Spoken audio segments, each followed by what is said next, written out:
જે પણ મનુષ્ય ભાગવત સાંભળી નથી એ માણસ તો પોતાની માતાને જન્મના પેટે એક પ્રસવ આપવા માટે, મતલબ કે જે પ્રસૂતિની પીડા હોય એ ખાલી ને ખાલી પીડા આપવા માટે જ પેદા થયો છે, આવું મનાય છે.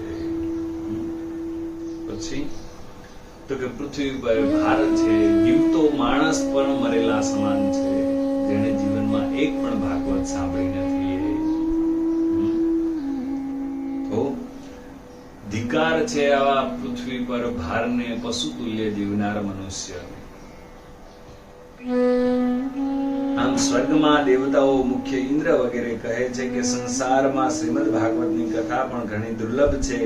જ્યારે કરોડો જન્મનો પુણ્યનો ઉદય થાય છે ત્યારે તેને પ્રાપ્તિ થાય છે.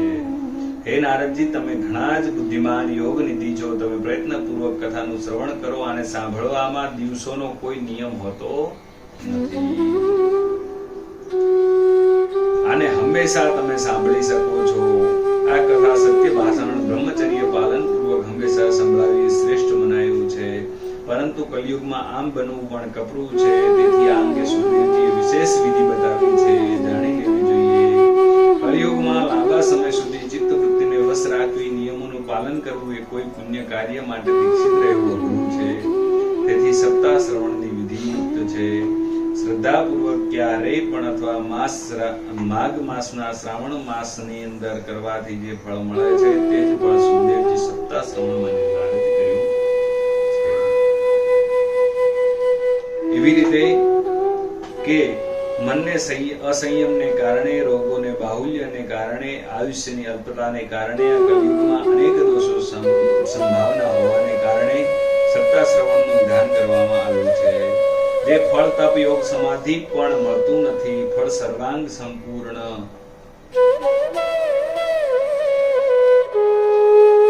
સપ્તાહનું શ્રવણ કરવાથી સહજ ભાવે મળે છે.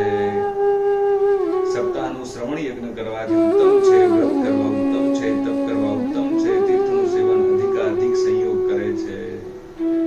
અને સપ્તાહનું શ્રવણ વિશેષતાને કેટલું વર્ણન કરવું એ બધાય કરતા ઉત્તમ છે.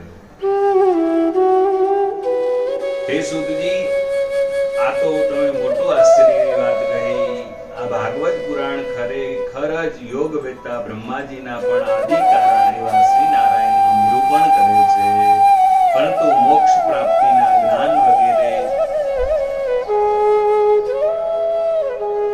નિરૂપણ કરે છે.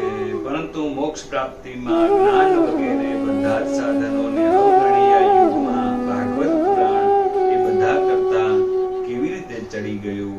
સુખજી કહે છે, હે સૌનકજી, ભગવાન શ્રી કૃષ્ણ આ ધરાધામ છોડીને જ્યારે પોતાના નિત્યધામ વણી જવા લાગ્યા ત્યારે તેમના મુખારવિંદમાંથી 11મા સ્કંદનો જ્ઞાન ઉપદેશ સાંભળીને ઉદ્ધવજીએ પૂછ્યું. શું પૂછ્યું હતું? ઉદ્ધવજી બોલ્યા, હે ગોવિંદ,